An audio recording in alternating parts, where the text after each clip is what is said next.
It's off.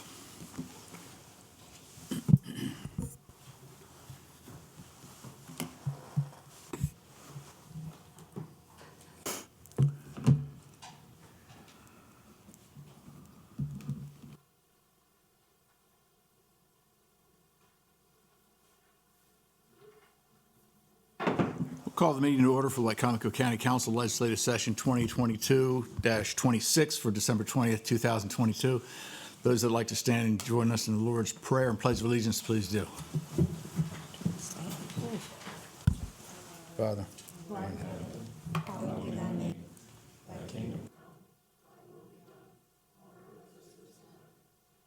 This day our daily bread, and forgive us our trespasses, as we forgive those who trespass.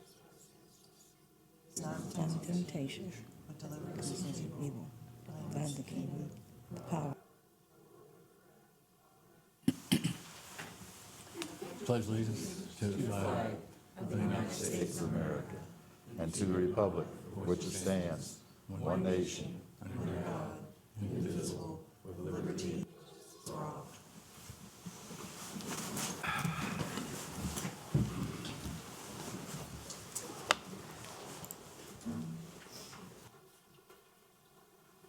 Entertain a motion from council to approve the legislation session minutes from December 2nd, 2022. So move. Second. Second. Any discussion or corrections? Seeing none, all those in favor say aye. Aye. Opposed? Motion is carried. Minutes are approved. Good morning, Ms. Hurley. How are you? Good morning, Council President, council members, ladies and gentlemen.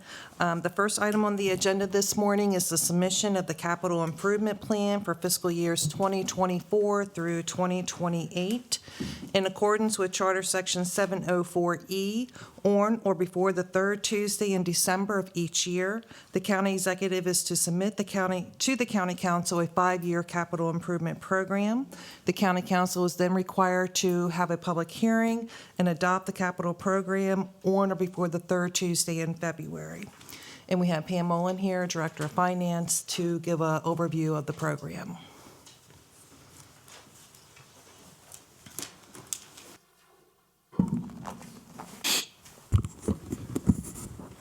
Good morning, Pam Olin, Finance Director. Good morning.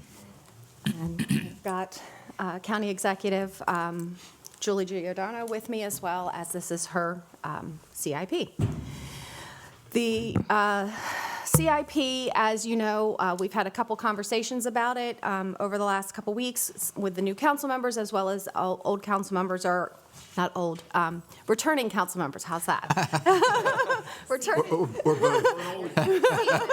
Returning council members. The CIP is a planning document. It is intended to give the executive office a roadmap as to what council feels are the appropriate things to be funding in the next fiscal year. This is a 5-year plan, but the most important year of that plan is the fiscal 24, because that is what will be coming before council in the budget process. So this plan has, council has one in front of them. I passed them out. This plan over the 5-year period is $133 million worth of funding requests. The fiscal 24 year is $46 million, but of that 46, only about $24 million of that we're looking for from either bond or PAYGO funding, PAYGO, which is kind of our savings account funding. The main items in that $24 million relates to, we are requesting the top 4 priorities on the Board of Education's listing, which is the continuation of the Mardella middle and high school renovation, Y-High roof, starting the planning study for Fruitland Primary as to what to do with that building, repair, replace, or renovate. I guess repair and renovate are the same, sorry. And then the fourth one is Parkside roof as well. So, and then the other major ones are continuing improvements for the airport related to the runway extension, as well as some additional improvements there. A lot of the other requests will have county match to them, but not full funding. So a lot of the things in the Rec and Park side of things, we are requesting a major state grant to help with improvements at the Shorebird Stadium, because signing the concession agreement that we have with the Shorebirds requires us to maintain the stadium at the level that Major League Baseball wants. And so that will require some renovations this year, but we're looking for 100% funding from the state for that. And then there are some other projects in here. This listing, basically, it's very similar format to last year. Basically, we have kind of a summary page. We then have list each project in the kind of Excel spreadsheets. And then each project is individually listed and described in a document in the back. And it talks in that document, it says where the funding is coming from, what fiscal year we're looking for that funding in for those projects. So you will have both just a line item as well as a full description of the project. So that is the CIP. We are hoping council will kind of stay on what the charter, and we'll be glad to come back in January to have work sessions if you need us to discuss any of these items. But we're hoping that council will adopt the CIP in February, so that, again, we have this as a planning tool for our budget process. Questions? I have one. When you do the CIP, do you ever get community input? So the executive is required to have a public hearing. That public hearing was held in November. Mm-hmm. We had executive-elect there. There were 4 people. And we had the Board of Education show up. We did not, it is advertised, it is posted on our website. We did not have any other comments besides the Board of Education. The one comment from the Board of Education was asking whether or not we could attempt to fund their 4th item on the list. At this moment, we have included that. When we come to council with the funding request for fiscal '24, it'll make a determination as to whether or not we can go that far. And we'll have our own public hearing, Shani. Okay, all right. We actually plan to actually advertise that a little bit more with our media outlets as well, because we do want community input. And so when only 4 or 5 people showed up, it was a little disheartening. So And I think one way you can also do it is to contact the ministers or the churches. Sure. Because, see, people will call you and want to know when my street's getting paved or things like that, and maybe they're not aware of, they could put their input in, I need my street paved, or my sidewalk, we need new sidewalks or something. That's one reason why I asked that question. sure, absolutely. Okay.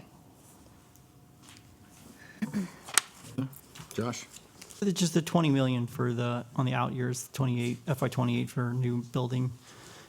Is that, I was trying to think back as far as, I know we've had in the past, they've been with sheriff's office or others. Is that, I guess we're still assuming this would be a new building, and what's the thoughts on that? I guess? So the original and the plan that we have currently has the ability to build on the public safety building. The original plan was to build both a so the reason why it's not called the sheriff's office, it's intended to be a public safety building to house both the sheriff office as well as emergency services. So when we started pricing out this project several years ago, prior to my time, it was determined that the funding was not available at this point in time to move emergency services. So the intention is they have kind of the infrastructure in, and they have the ability to add on. I believe if you're kind of looking at the new building, I believe it's kind of towards the right. I don't quote me on that one. But the intention is to add the emergency services to that building, move it out of corrections as well. And so that corrections would be able to kind of take back over the remainder of the corrections building. We're also in the process of looking at what to do with the current sheriff's office. And we're also looking at whether or not it makes sense for certain things, for corrections to move into that building. We do need to maintain that building because that will be our backup emergency operations center. So my understanding of the original process with the public safety building was the intention was to try to build the whole thing, and the funding wasn't available. Just as a general comment, it would be nice to, I think, I guess thinking through this more holistically as far as all of our buildings, and I'm sure the executive team's doing a good job at that and thinking through that, but, we did have the issues a couple years ago with, with health department with their building or under the floor, with one of the buildings there with the, obviously moisture getting into one of the buildings there. I know that we've got some dated buildings. And, obviously I've mentioned many times before, this building here doesn't even have handicap access. If anyone wanted to come to the council meeting, you don't even have a bathroom unless you go down to the floor. So unless you go down to the basement. It'd be nice to be able to, I don't know if we're thinking through this in a little bit more of a holistic way, but if there's ways that we can combine other buildings, emergency services are a little bit separate. You need to obviously be close to be able to get in and out as opposed to, in and around the county quickly. But if there are ways that we could, as we start thinking through these things a little more in depth, it'd be nice to be able to think through how do we, how do we make use of these other buildings that either get rid of them and then take that money and put it into a newer building. But, we still got other uses that the county for library or other kind of things that have been out there. So I would love to get a better understanding of that, but that's not neither here nor there. Just wanted to throw that out there. So one of the things that, if you remember last year in the CIP, we started the process. So Rec Parks and Tourism kind of handled their inventory stock and maintaining those buildings and keeping track of those. The Public Safety Corrections kind of keeps track of theirs, but then General Services is responsible for kind of our other stock within the county. So last year, we put in $100,000 to start doing evaluations of our stock, and that is to hire engineering companies to give us a holistic look at a specific building, take the Hurdle building, and give us a whole look, because it kind of started with looking at the old courthouse, what needed to be done there, and trying to combine the projects together. That's what we funded this fiscal year. So that is actually in here as a capital project, and it's a continuing capital project. We've asked for funding, I think, for at least 2 more years to continue that process of let General Services hire an expert to come in and look at our stock, what needs to be done, what needs to be upgraded on what we have, so that we can have a holistic approach of kind of the whole inventory of the county. Because right now, General Services kind of, we're looking at this building and they work on it.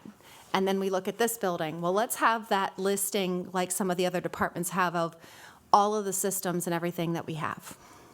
Appreciate it. Thank you. Yeah, and that's definitely something that we're working on. We've actually met with quite a few people. I think even Weston, before he left, was starting to develop a comprehensive list of all of our county properties. And so that's definitely something that we're looking at, because if we have no use for it or we have no plans for it, we obviously want to get back, on the tax roll, so. Three items. Nursing home replacement, roof replacement. Nursing home roof replacement. That's a rather large building, and I'm wondering, are these prices done off of estimates? They are, because unless we actually bid it, we don't have it. That's what we have to do when creating this. I mean, it's just who gives that Industry. estimate? So that estimate, I believe, was created by General Services. So using industry averages at this time, looking at the cost for that. It's a large building. That doesn't seem like a lot of funding, for a building that size. State's Attorney's Office. Joe, are you saying we should spend more money on something? No, Oh, okay, I wasn't sure. I'm just teasing. no, that's not what I said. I'm just teasing. State's Attorney's Office, that's a relatively new building. And, it says we have walls that are failing, water penetration into the building. I mean, I guess we're out of warranty on that, or insurance take any? I don't have that answer to that question, but I can look into it. Okay. And I guess, the same with the Board of Elections. I mean, that building was recently renovated. That's what, 3 or 4 years out, something like that? I believe the interior was renovated to make the facility work for an elections facility, but I don't believe there was a whole lot of exterior renovations to it. So I believe on the, if I'm remembering correctly, on the elections, it's kind of a glass block wall, and that is original to the building, and that's what's kind of failing, is the glass block wall. So the intention is, that's older than our owning it. All right. Okay, thank you. So we're doing 12 million in bond, and we're doing 12 million pay-go, right? That is the current plan. That's pretty moderate, yeah. So when we met with the departments, it was, we're still going on the plan that we worked with Davenport to do the 10-year projection as to where we are, as well as looking at the economic condition of kind of ourselves and the county. And we knew 2024 was kind of the last year that we would have kind of a borrowing capacity in the current model. We came to you when we were doing the public safety building about that concept, because we don't have a whole lot dropping off as payment, in 25, 26. Right. So if you look, you'll see that there's very, very little bond proceed requests in the current iteration of this for 25, 26, because of the fact that we're not paying off a lot in 25, 26. So, being concerned about debt limit and P&I policy, we didn't want to be violating any of those. And so 24 is kind of the year that we're, looking to do another about $12 million, but then it drops off after that. Yeah, I mean, our total outstanding debt as far as our capacity seems like it always seems to creep up a little bit. And we were doing a really good job of managing to pay down some or refinance some, which helped us out a lot. Yes. But I think part of what you're saying now is with the interest rates going sky high like they are now, we're not going to be able to take advantage of that for quite a while. We don't anticipate, and then there's also, I would have to go back and research it, but I believe, 15, 20 years ago from 25, 26, we obviously didn't really borrow in those years, so we don't have anything kind of dropping. It's not like we have, our mortgage is dropping off that year.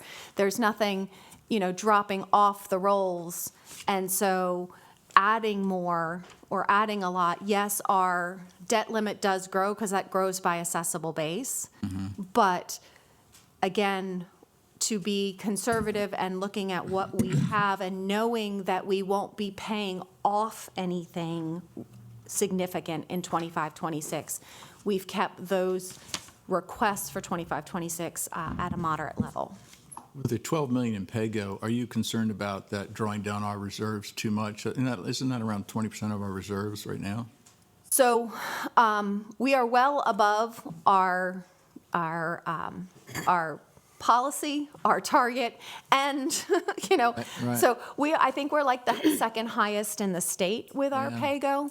So and then additionally, we have some availability with potentially American Rescue dollars in how we're allowed to spend those. So those are the two pieces that we will be evaluating when we come to council for how we fund that pay-go. But in what we've put here, as long as revenue projections continue as we expect them to continue, I don't believe $12 million is out of the realm of possibility. Because that directly can impact our credit rating, right? Correct. Yeah. But us having as big a one is also not impacting our credit rating significantly, because we have been growing it significantly. They don't really point to that as their reasoning as to why they say it's there, it's stable. They don't want us to spend $50 million of it. Right. But if we were using some of it to maintain our infrastructure, it wouldn't be, and instead of borrowing, it wouldn't Not be. an alarm? Yeah, okay. Joe? One other question. On the Purdue Stadium, the $8,800,000, What would the plan be if the state, not Plan B, what would the plan be if the state refused to do the funding on this? Where would we go? Because it states here, it should be noted that these modifications must be completed by 2025, regardless of whether this or not the state agrees to fund them. So where will we go? Where will we go if the state said no? We will be back here talking about where we, where we want to get that from, if we want to maintain our agreement. I do know the state has put funding into the Maryland Stadium Authority to renovate stadiums under the Major League Baseball. So we're one of the few in the state of Maryland that is a Major League Baseball affiliate. So we should be able to get this funding. Again, it hasn't been signed on the dotted line, but the size of the pot should be sufficient to allow us to get the amount that we need.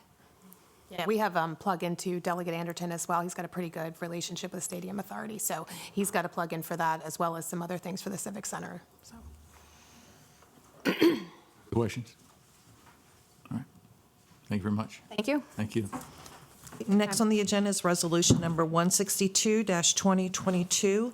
This is to approve the certification of mutual agreement for fiscal year 2023 non-reoccurring cost request between the Wicomico County Board of Education and Wicomico County, Maryland, and to amend the fiscal year 2023 operating and capital budget to transfer from contingency in the amount of $1,021,958 to increase the Board of Education non-reoccurring project funding account in the same amount.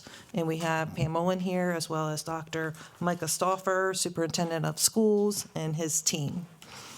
Thank you, Ms. Hurley. Entertain a motion from council to approve Resolution 162, 2022. So moved. Second?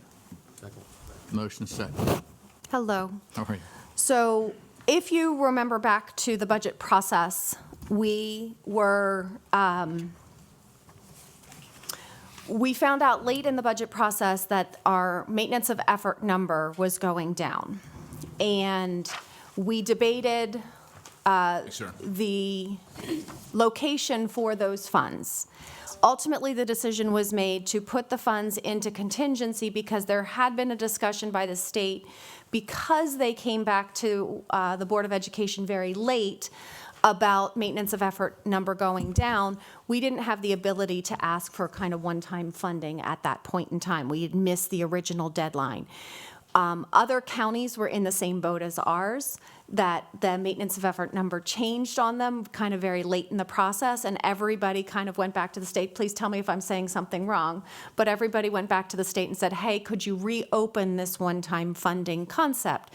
The state indicated that they would look at it, they would look at a policy and a procedure for that. They have now come back and said, yes, we have the ability to ask for one-time funding. So now we're asking for this money that we move to contingency for security purposes. And again, all the items on this list are security-related items that the Board of Education is asking for. We're asking for this to be moved from contingency back into the Board of Education, but it wouldn't go into their kind of recurring line. It would go into a line item that literally says non-recurring, so that it's very segregated and very obvious to the state of Maryland that this is not part of our MOE, and it's not something that we're looking to build into our base. Thank you. I think for council members, newer council members, the idea here is if we were to just give the $1 million to the Board of Education, that would be included in the formula for next year's maintenance of effort, which would increase it exponentially. By doing it this way as a one-time only expense, it doesn't go into the maintenance of effort formula, but the Board of Education still gets to benefit from it. And then they get to, we also debated, and we were waiting to find out if the state would do it this way, or we were looking at whether or not the county needed to make the security purchases and kind of donate those items to the Board of Education. Ultimately, the state has reopened this process, so that's why we're also recommending we move the money back to the Board of Education as non-recurring item. Now, there is one line item in here that basically says if council approves this list, that it will get submitted. And then if the state doesn't approve it, then obviously we won't make the change to, we won't do the adjustment in the budget. If the state signs off on it, we'll move the money over and then send the money to the Board of Education to make those purchases as listed. Appreciate that, Joe. Isn't this the same funding that when we found out about this, we were going to use to pay debt down, but then we changed it to security? Is that the same funding? Exactly. Yes. Yeah. Yes. Yeah, okay. Right, okay. Dr. Stauffer, you could introduce yourself and your staff for the people who are Sure. viewing. Micah Stauffer, Superintendent of Schools. I also like to recognize that we have our board chair, Mr. Gene Malone, in the audience, and board member Susan Beecham in the audience as well. Good morning, everyone. Kim Miles, Assistant Superintendent with Student and Family Services. Good morning, Jesse Reed, Controller. Very much. You have the floor. Sure. No, we appreciate the council and their consideration of this. I think Ms. Olin captured it very well. There was some discrepancy between the Department of Legislative Services last spring and MSDE. By the time that was all resolved, we were past the time to be able to have a process for non-reoccurring costs.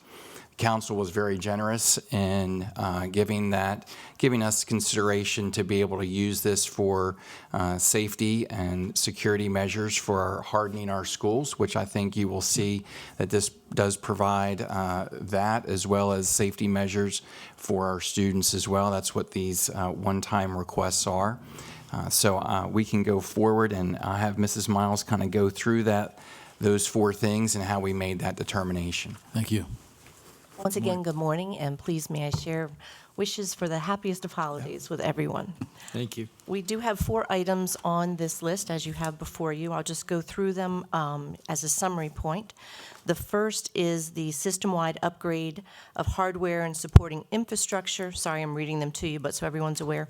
To facilitate migration from an analog IP-based video management CCTV platform. Basically, in summary, this is an upgrade of our CCTV program, which is present in all buildings and is a major security factor in being able to see who is there, what is happening, and it's very, very beneficial in many ways, from capturing past video to time logs and things of that nature. So an upgrade would benefit all locations. The additional security fencing, we have among our goals full perimeter fencing in all of our locations. This available funding would help us to continue to work toward meeting that goal. So we're talking all 4 corners of every location that we have. The third of the 4 items is adding a backup camera to each bus and 2 additional internal cameras to each bus, and this increases the visibility. Unless you have one of the absolute newest buses, many of us have cars with backup cameras. Our school buses do not have those. Additionally, we currently have on all buses 4 cameras pointing from the 4 corners of the front, 2 corners of the front, 2 corners of the back. This will allow us to add additional cameras in the internal section, the midsection rather, of each bus. And I will tell you, as a person who often views these videos for different purposes, this will be extremely beneficial. The final item on here is security film for front entrance doors. This is also, as each of these items plays into, a part of our master security plan for reference to a term.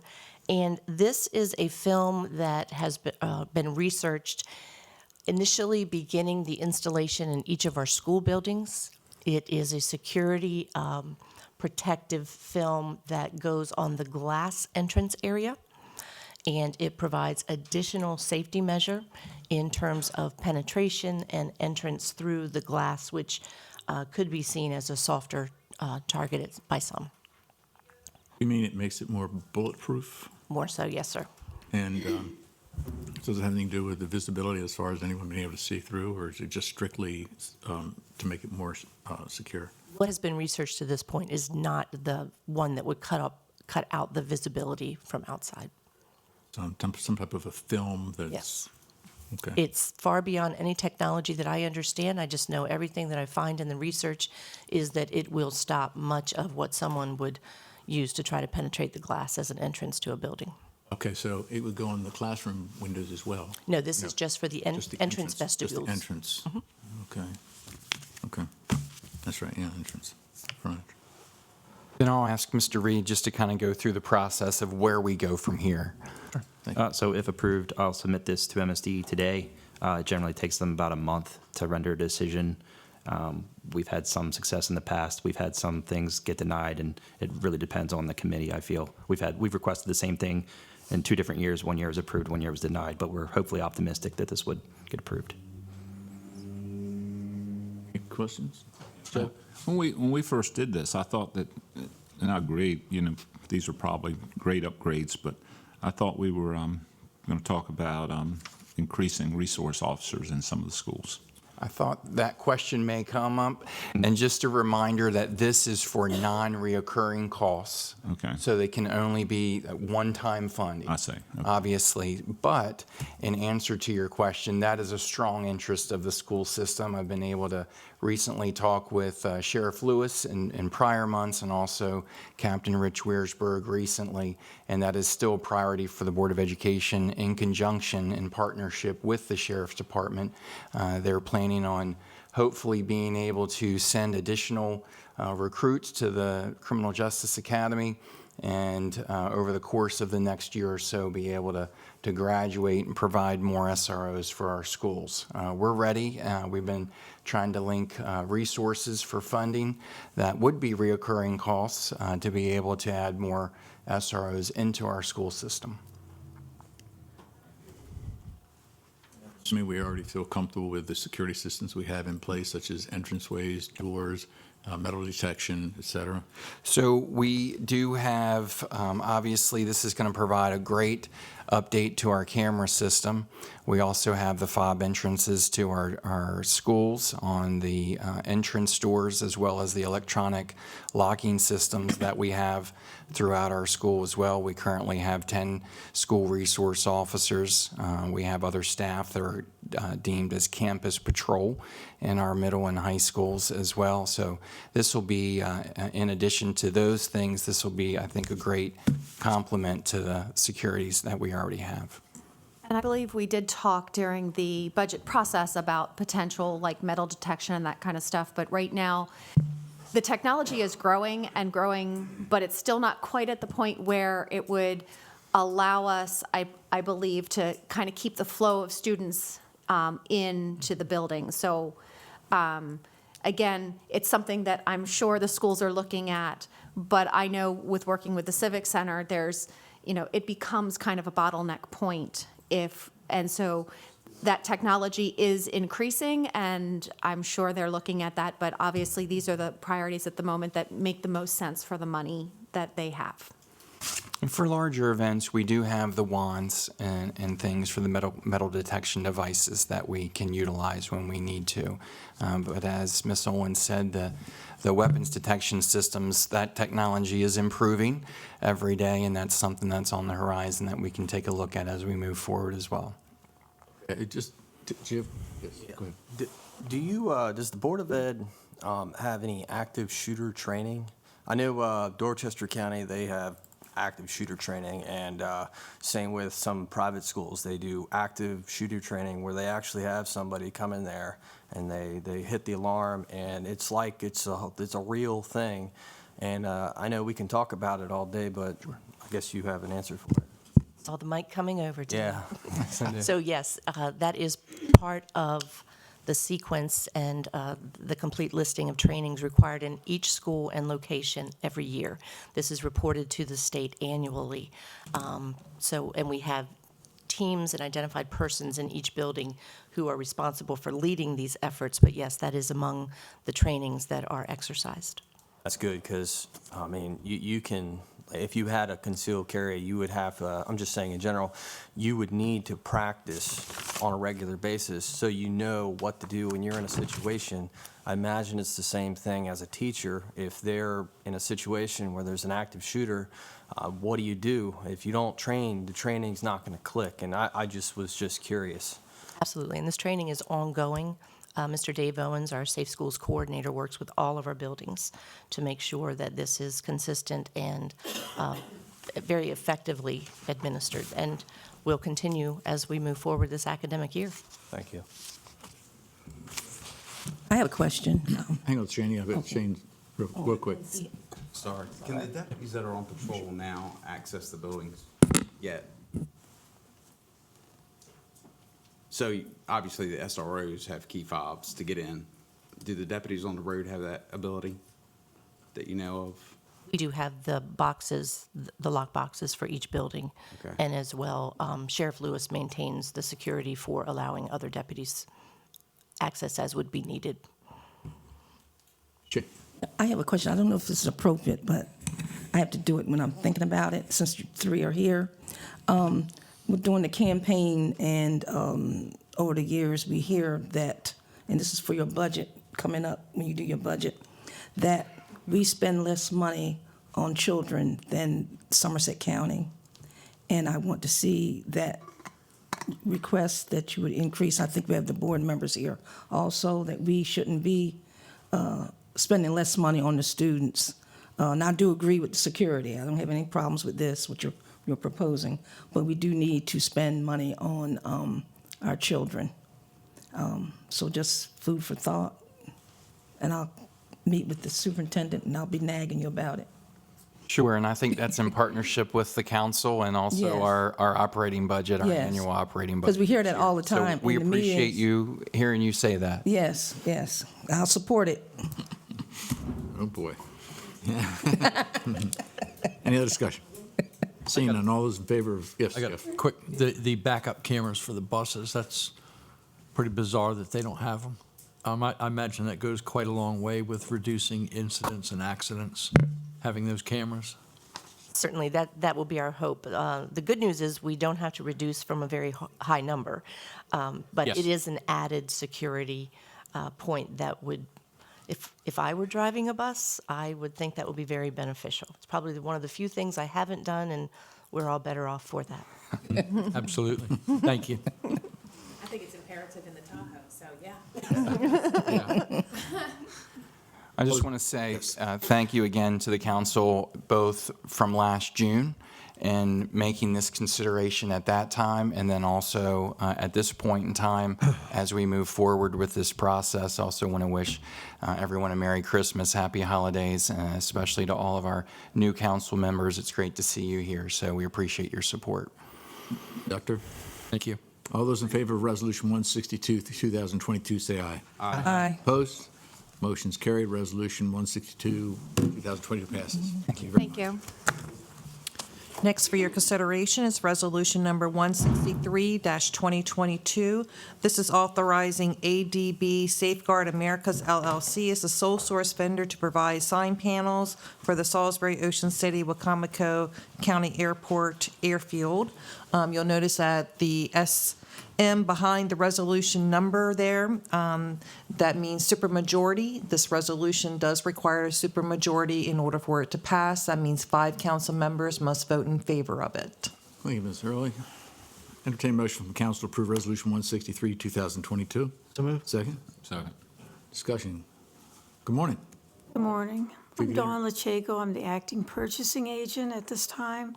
And we're coming because we feel that if we could bypass the formal bid process to use this vendor, it actually would be in the best interest of the county. And Mr. Rudy will tell you why. He'll explain it. All right, thank you. Good morning, Tony Rudy, Airport Manager. So there are other vendors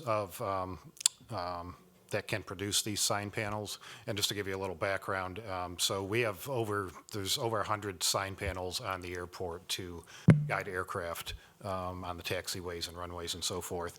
And they're backlit signs, and the panels themselves are made of like a plexiglass with a laminated coloring on them.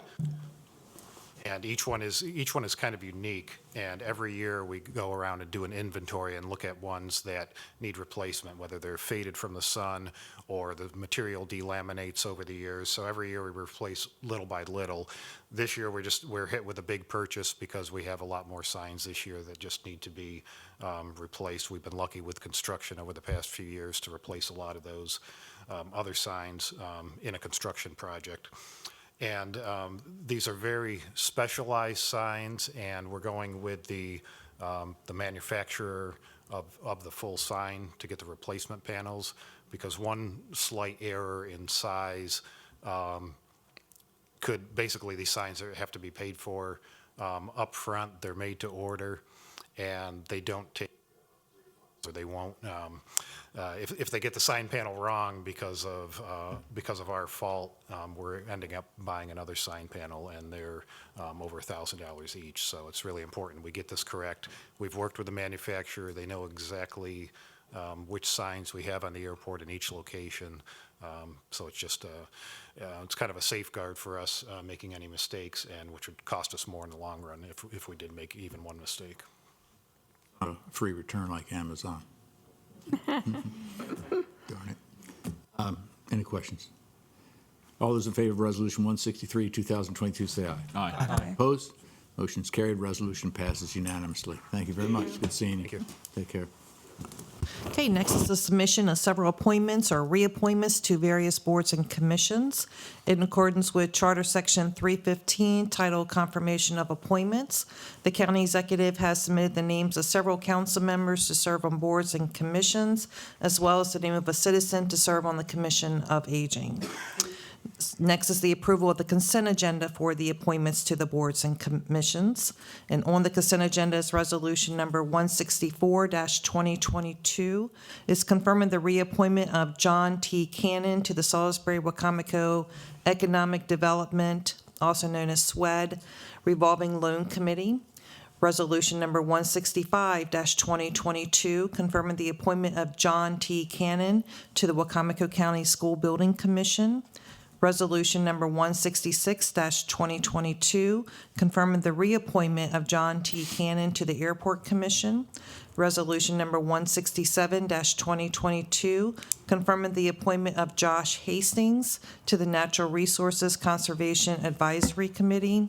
Resolution number 168-2022, confirming the appointment of Josh Hastings to the Commission on Aging. Resolution number 169-2022, confirming the reappointment of Josh Hastings to the Salisbury-Wicomico Metropolitan Planning Organization. Resolution number 170-2022, confirming the reappointment of Josh Hastings to the Delmarva Resource and Development Council. Resolution number 171-2022, confirming the reappointment of Joe Holloway to the Salisbury-Wicomico Economic SWED Board of Directors. Resolution number 172-2022, confirming the appointment of James Wen to the Wicomico County Recreation and Parks Commission. Resolution number 173-2022 is confirming the appointment of James Wen to the Wicomico County Tourism and Civic Center Commission. Resolution number 174-2022 is confirming the appointment of Jeff Merritt to Shore Up, Inc. Resolution number 175-2022 is confirming the appointment of Shane Baker to the Wicomico County Board of Library Trustees. Resolution number 176-2022, confirming the appointment of Shane Baker to the PAC 14 Incorporated Board of Directors. Resolution number 177-2022 is confirming the appointment of Shani Shields as an ex officio member of the Wicomico Behavioral Health Council. Resolution number 178-2022 is confirming the appointment of Shani Shields as a member of the Wicomico County Local Management Board. Resolution number 179-2022 is confirming the appointment of Shani Shields as a member of the Social Services Advisory Board. Resolution number 180-2022, confirming the appointment of James Wen as a voting member of the Tri-County Council for the Lower Shore of Maryland. Resolution number 181-2022 is confirming the appointment of Shane Baker as a voting member of the Tri-County Council for the Lower Shore of Maryland. Resolution number 182-2022 is confirming the appointment of Jeff Merritt as a voting member of the Tri-County Council for the Lower Shore of Maryland. Resolution number 183-2022, confirming the appointment of Shani Shields as a voting member of the Tri-County Council for the Lower Shore of Maryland. Resolution number 184-2022, confirming the appointment of Rhonda Evans as a member of the Commission on Aging. Thank you, Mrs. Hurley. Entertain a motion from council to approve the consent agenda as presented. So moved. Second. Second. Any discussion? All those in favor of the consent agenda as presented, say aye. Aye. Opposed? The consent agenda has been passed. And I'd like to thank the council members who have agreed to sit on these committees and these commissions. It's a good part of what the county does. It's a good part of what the council's responsibility is, so we really appreciate that. It goes a long way. That's all I have, Mr. President. Thank you very much. At this time, we open the floor for public comments. If you have any public comments you'd like to make, come to the podium, please. State your name, your county of residence, and your concerns.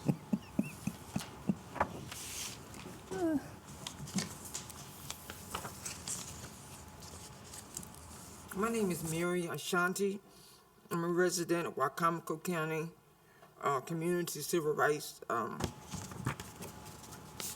and human rights advocate. To President Cannon and members of the County Council, peace and blessings to each of you today and throughout your 4-year tenure. We want to thank President Cannon, Councilwoman Shani Shields, and Councilman Wynn for attending the Caucus of African American Leaders Eastern Shore Chapter reception for the Princess Dowdy for his heroism. And thank you for the proclamation to the entire council. Next, congratulations to the new council members and returning members. We look forward to for you working as a team for the betterment of all of the residents of Wicomico County. And also congratulations to the new county executive, Ms. Julie Giordano. We also look forward to working with you. And we wish, today I'm not here representing any organization. And most of the time when I come up, I'm not representing an organization.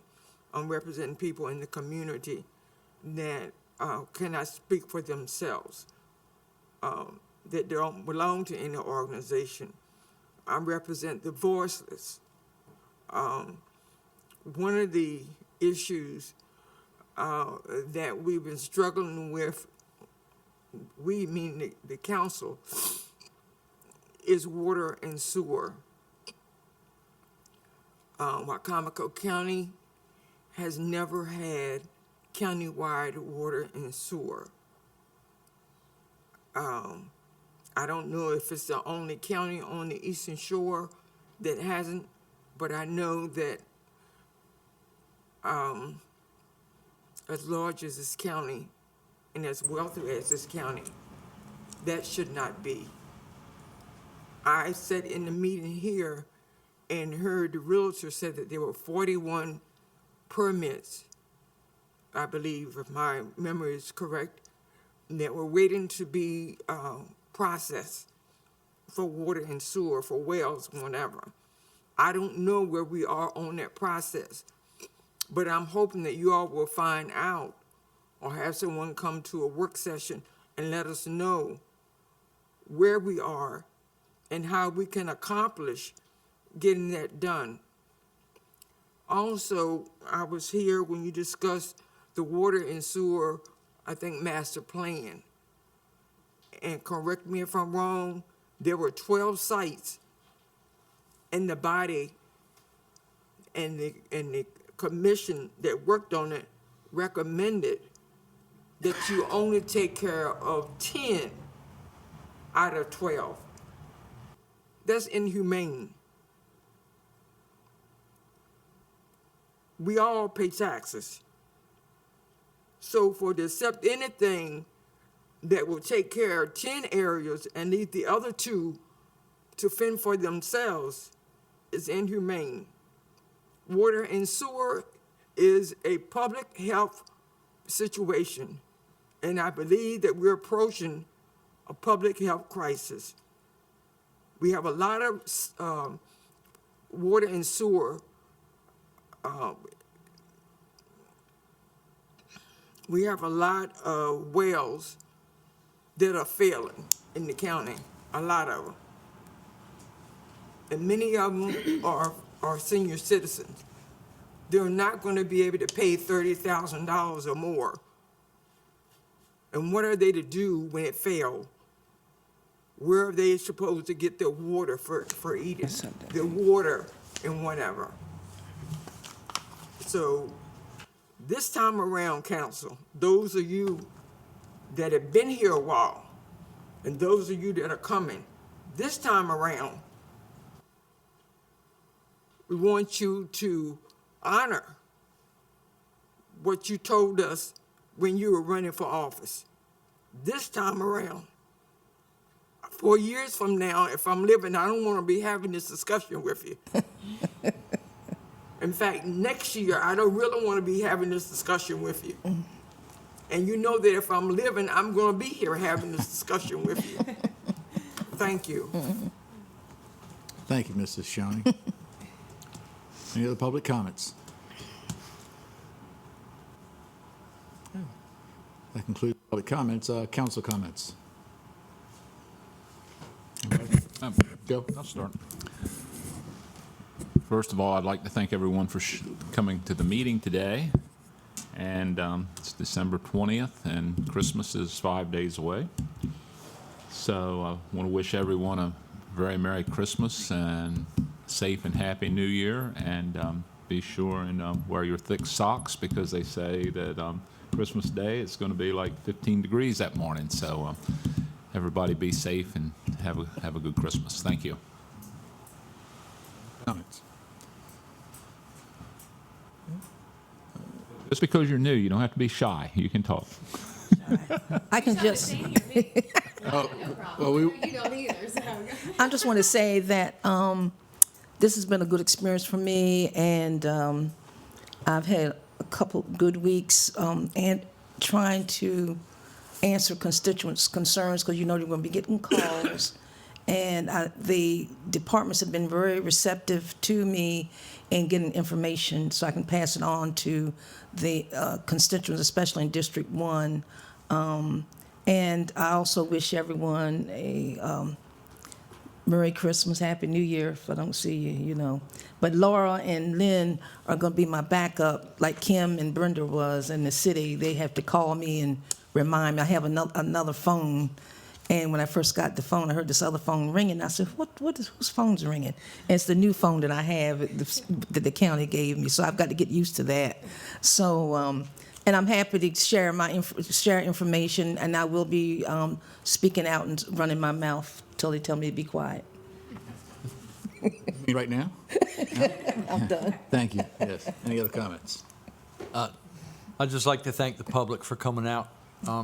That's kind of why we're here, to address these issues in the county, and the best we can. And I think talking with everybody up here, I'm pretty sure we all have shared goals. So look forward to working with everybody, hearing from the public whenever, wherever, and hope everybody has a safe and happy holiday season. And like Joe said, dress warm. It's coming. That's what we are. Okay. Under presidential comments, I'd like to welcome the new county executive to the table. Pleasure to have you here. Congratulations. Yes, indeed. Looking forward to it. In reference to some of the discussion, especially to address your concerns, Mrs. Ashanti, there are circuit riders that have been placed in Wicomico County, with the county working with the Maryland Department of the Environment. Maryland Environmental Services has put 2 what they call circuit riders, individuals to actually work in here to handle the caseload and the backlog of the 41 permits that are outstanding. So we're making progress there, which is really good, which is important to the community and to the real estate industry, as you noted.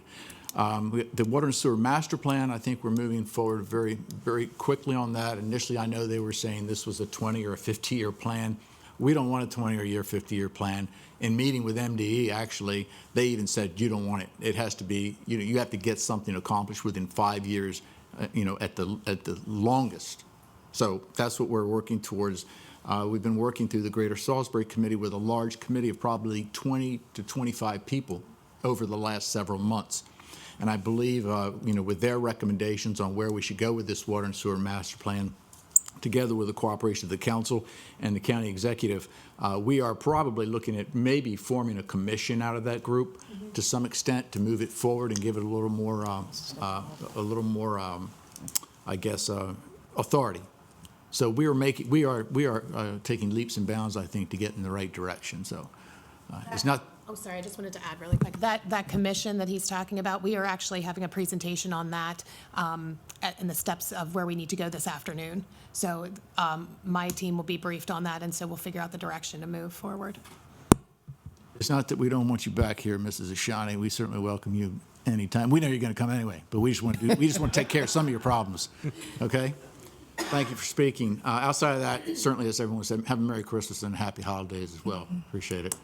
That being said, I have to read my statement.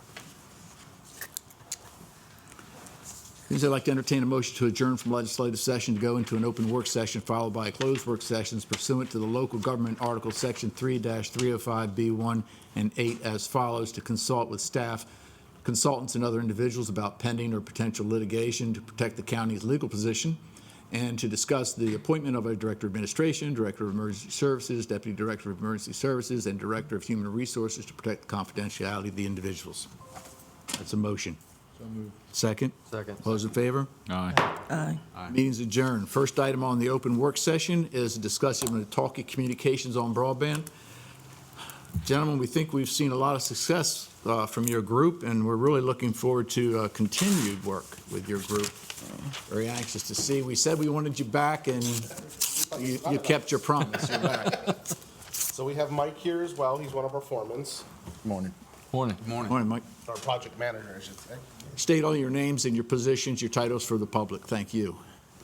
I'm Andre Dematia. I'm co-owner of Talkie Communications. Andrew Dematia, co-owner of Talkie Communications. Mike R. Scott, outside plant production. Great. Thank you very much. Gentlemen, you have the floor. All right, well, did you guys get the PowerPoint presentation that we attached? Yes, we did. Yes. People don't have We it. didn't know if you have on your, are they putting anything on the screen with it? That's up to you guys. I can Yeah, we can- boot it up if you want. It's only 4 pages. Well, we emailed it to, Yeah, I have it. oh, Yeah. Do you want it showed on the screen we as well? don't have to. If you guys have it, we don't need The it. reason I say that, sometimes when people are watching PAC 14, they like to see it on the screen, they have that benefit, but if that's going to be a complication, it's going to take too long, we're not It going would to. just take a few minutes. I don't know how. Okay. But while it's being set up, if either of you wants to go ahead with the presentation, that's fine as well. Well, we'll start off with what's done. So we can talk about Deer Creek, underneath Pittsville, Morris Road, and Deer Creek area. We have successfully activated that area. We have multiple customers active right now. 33 customers activated right now. There are several that signed up, but they're away for the holidays. So when they come back next year, we'll come back and install them. I believe we have one tomorrow. So that right there, we have the infrastructure already set up. That is where majority of this section is going to be our remote central office. So that will get us about a 17, 18-mile range right around that area. We'll cover that particular area. So that was a nice project. That's about a 95 to 98% take rate. So What? 95 to 98% take rate. Of all the customers, almost everybody signed up. Okay. So yeah, that's sorry. Take rate? Take rate, yeah. How do you many spell people it? take the opportunity? Okay. So sorry, it's telecom. Industry lingo. Yeah, before we call Dummy it it down, participation. Okay. Yeah, so I think I also added some testimonials in there. Everyone in this area was really, really happy to see this coming. So it was a build that we're very proud of. So we're not done with this area. That's just the part one. That's the combination of working with Maryland Broadband and working off of them. But that is the central point that gets us in, that gets us, so expanding roads, what we're gonna do is we're gonna expand road by road. And it won't take as long as the first build because the infrastructure takes a long time to get active.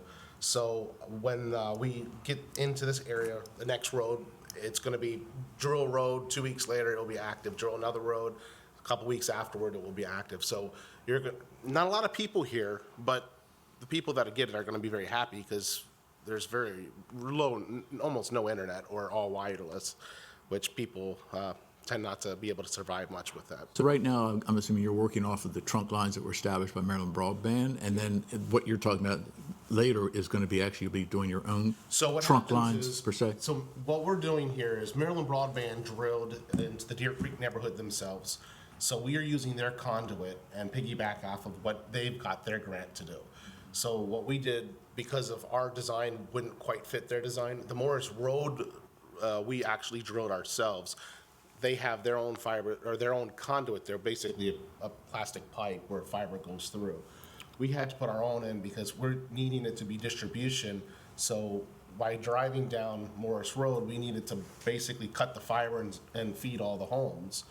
Where when you use Maryland Broadband's fiber, they don't like distribution. It's meant for long haul. So we are using a lot of what they've done, but we had to do some of our own as well. With that being said, we are using their long haul out of Berlin to feed the Pittsfield area. So we're using their long haul, their fiber, all the way down. And then we have electronics here. We have what's called a remote central office, which basically regenerates the service and expands it. So we'll rent 2 fibers from them, we'll mux it into our remote cabinet, and then we'll then distribute the fiber throughout that area. So think of a remote cabinet as a building, a central office that's literally in the field.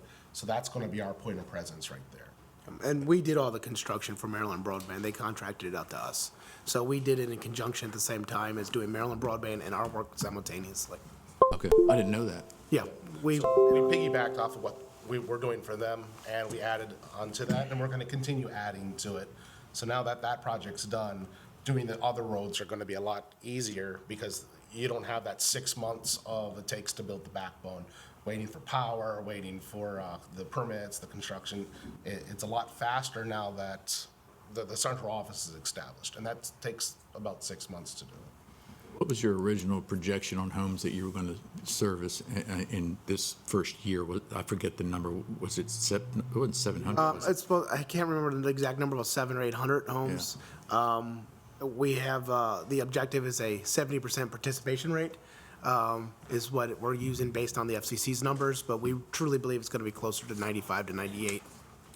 How many have you done so far? How many have you hooked up so It's far? active, it's almost probably right around 40 right now. Right. The only active area right now is the underneath Pittsfield, Deer Creek. So we can go to Old Eden. Can we go next to the pink slide? Is that one online? Is that one being seen on air? That one, right there. Laura, Yeah. there we go. So Okay. this is the area that we're building out right now. We call it the Old Eden area. So right now, that's the target area that we're doing. We already have contractors in there. We've done some ourselves, but we also have contractors to speed up the process. So, Mike, do you want to go over the slide? Sure.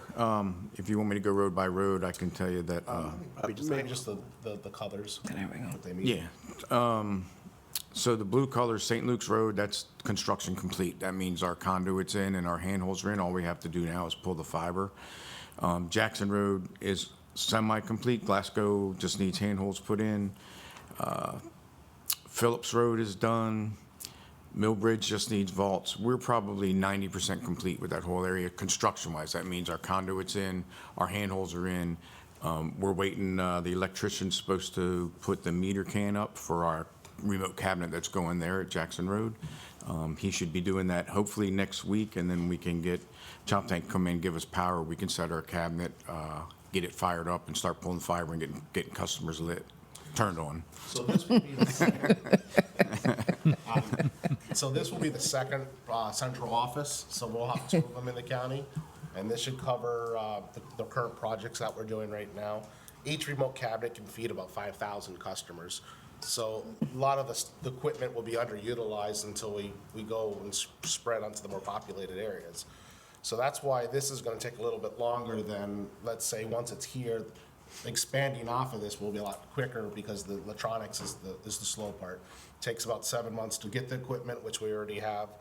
A lot of times the power takes a while, so we're hoping that the power doesn't take too long on this one.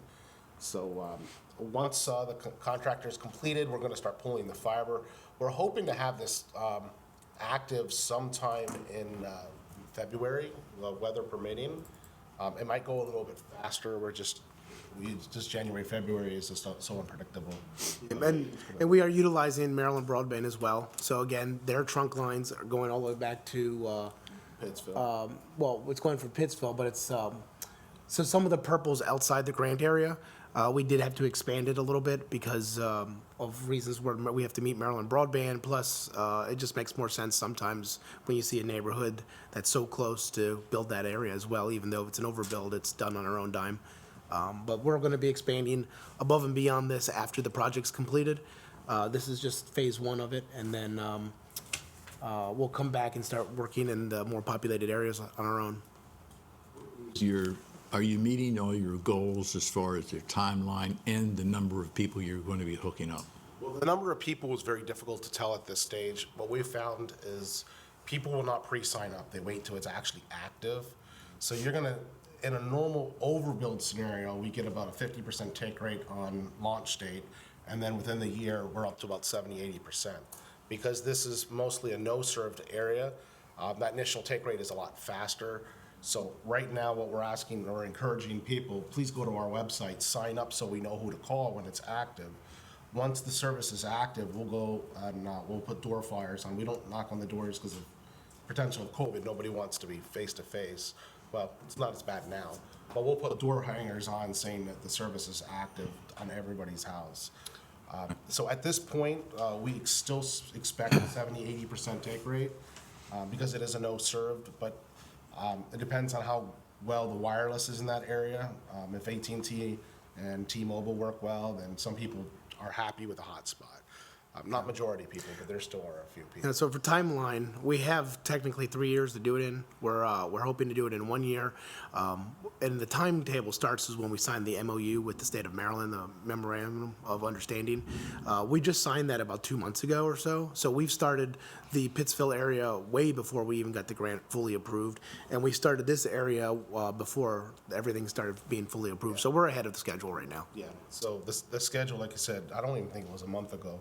We started in advance because we wanted to get it out of the way, knowing that the state would approve it and eventually reimburse us for this. So, and we've been working really well with your IT department and your roads department. You guys have a little different permitting process than most other counties, and we are able to work through some challenges through the IT department and the roads department to make it a little bit more easier to get the permits. So they've been very helpful and very receptive to us. So we'll switch back to the yellow slide. Go back and we'll just, so that's the active area right now. So I just wanted to give you a visual, since we've already talked about it, but that's the area that's active now. We're gonna continue, if you switch to the green one, I believe that's an overlay of this area as well. Yeah, the green map. So that's an overlay of The entire project. Of the entire project. I'll let you talk to that one. Well, so yeah, so our goal is we're gonna be starting, we started in Morris Road, and then we're going to be building off of the current remote central office.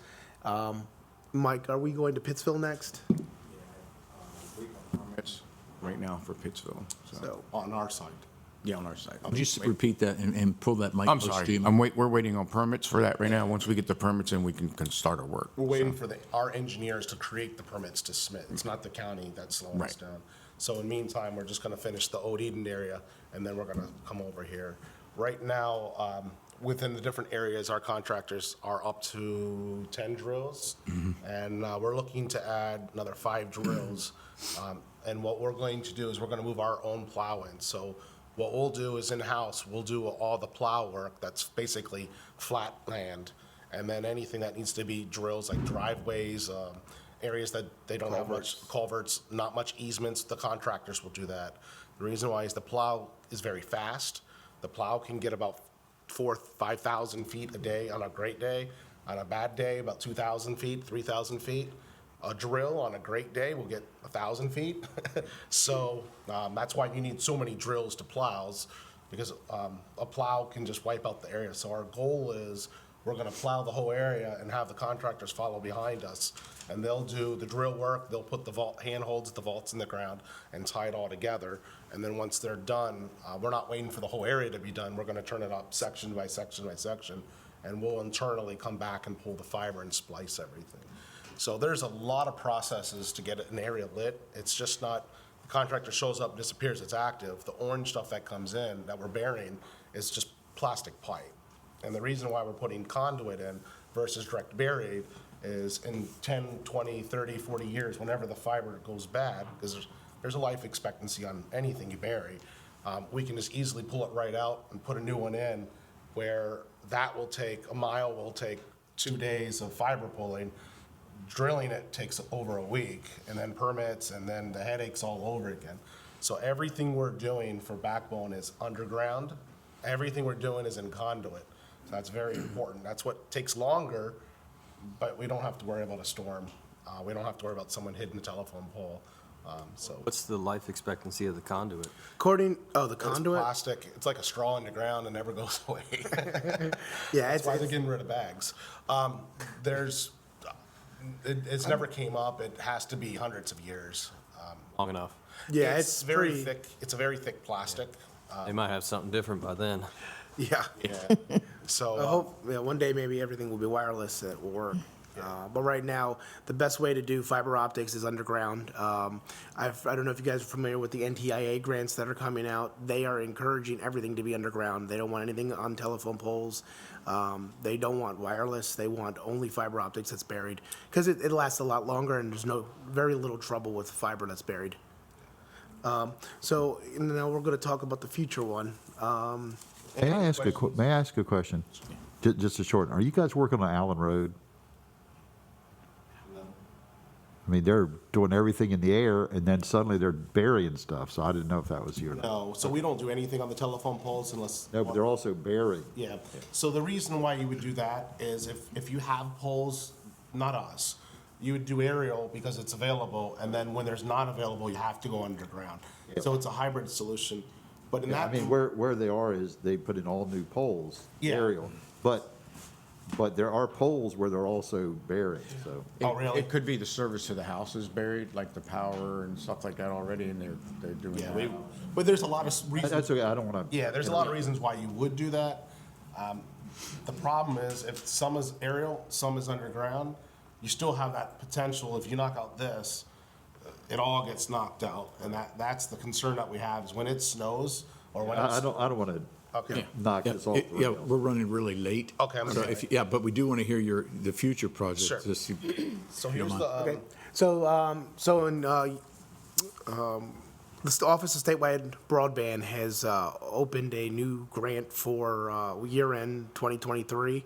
It is already closed. It closed on December 5th. Their last year's grants were up to $10 million. This year, the grants are $4.5 million, so it's really a lot less. So we have applied for all those blue areas. There's 2 grants there.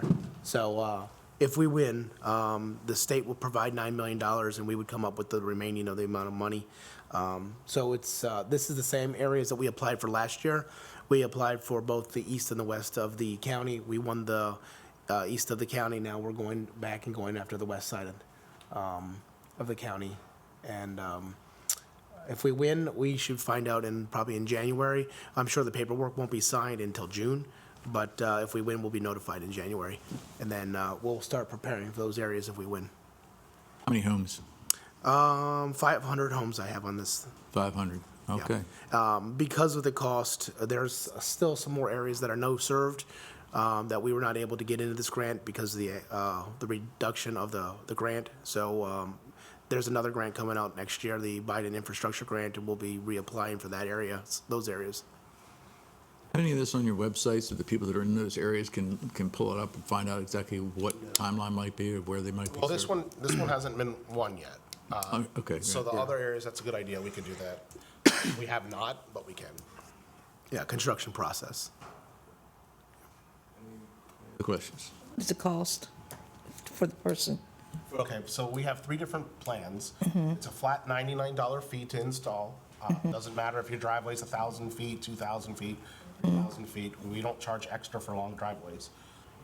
So we have right now current plans at $69.99 for 100 megabit up and down. That's good for a family of 2 to 3 people that do normal streaming. Yeah. If you have 4 or 5 people, we have the next plan of Well, that's gaming is. That's a good price. Yep, and we 70 also, Hold on, we'll go there. $79.99, and then the fastest plan's $89.99. So it's 3 different plans, $10 increments. What we're planning on doing in hopefully in January for the people that really, really, really want a lot of internet, we're planning on selling 2 gigabit, which is going to be twice as fast as our fastest plan. The price hasn't been set yet, and then there's going to be another one, even 2.5 gigabit. So with fiber optics, it's future-proof. We can actually sell you 10 gig right now, but realistically, it's bragging rights. That's all it does for you. Okay. Now he's going to tell you. so we also participate in the ACP program, the American Connectivity Plan, which is a government subsidy. So low-income housing will be able to get $30 off a month. It's a permanent program, from my understanding, off their internet bill. And the state of Maryland has something called the MEBB, the Emergency Broadband, and so that's an additional $15. So eligible customers can receive up to $45 off their broadband, so they could potentially be just paying under about $20 a month. And if they are also within our RDOF territories, as we won a federal grant as well, they'll be eligible for Lifeline, which is an additional $9. So there's quite a bit of subsidies. It's on our website. And then when people call us, we let them know that it's available, and if they're eligible, we help them fill out the forms. And so it's very affordable for people that need it the most. Okay. The permits. I understand you're doing permits by the area rather than by the job site. Is that? Yeah, so originally, the permitting in the county is only a maximum of 1,300 feet. And working with the IT department, we let them know that we'll be submitting 3 permits per day for the entire year, which would be quite a bit of permits, which would overwhelm us and overwhelm the county. And nobody has that infrastructure in place. So they agreed to be able to do per project. And there still is a permitting fee that they can't waive. Only the council can waive that. But we're paying the permit fee, and the roads department's been very accommodating. Okay. So a lot of roadblocks have been removed. That Good. was the concern we had at first, because just Pittsville alone was 14 permits for that little area. And it costs a lot of money to do the engineering work to 3 times, and then times that by 13. And so that was quickly resolved. Good, good. Thank you. It's a good time to have you back. I I'd say February? Yeah, I would say let's get Odeden so we can give a progress report. Maybe, you think February? Yeah, February short, as long as it doesn't. So- Yeah, it's, sometime in February would be good. And then what we can do is if it gets activated in January, we can just send an email and see if we can go sooner. Yeah, we'll have to see what comes in, because we're getting into that mix of CIPs and budgets and all that, but we'll certainly keep that in mind, too. Yeah, and I'll keep the IT department informed on the progress of the grants. It should be public knowledge anyway, but we believe, I talked to the Office of Statewide Broadband, they received twice the amount of applications than they expected. So the original idea was to get the information out as soon as possible before Governor Hogan leaves office. Unfortunately, they've received so many applications, they have to go and vet through everything. He said it's going to be longer than that time frame. So if everything goes well, we'll still know in January, but I don't expect the MOU to be signed until the middle of the year. Much, we appreciate the update. Thank you. You guys have Thank you. happy holidays. Thank you.